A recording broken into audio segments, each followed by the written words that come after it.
Yang pertama, kami selaku kader Partai Aceh, Aceh Timur, berterima kasih kepada Bapak Kapolres yang telah menerima laporan kami dan insya Allah akan menindaklanjuti tentang adanya akun yang tak resmi, itu akun Partai Aceh Wilayah Aceh Timur.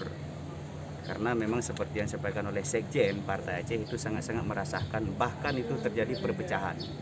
Karena di sana ada bahasa. So seberangkaso yang hana pilih Partai Aceh nyan bijih PKI dan bijih Belanda. Itu merupakan bukan bahasa kami Partai Aceh. Karena kami Partai Aceh sangat mengharapkan bantuan dan dukungan orang Aceh. Seandainya bangsa Aceh tidak ada, seandainya orang Aceh tidak ada, niscaya Partai Aceh tak akan ada.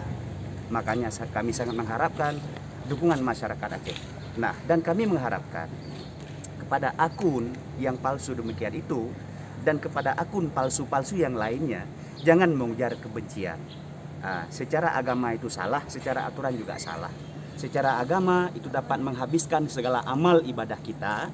Seandainya kita beribadah, itu bagaikan api menghanguskan kayu kering karena kita sering menyebarkan fitnah.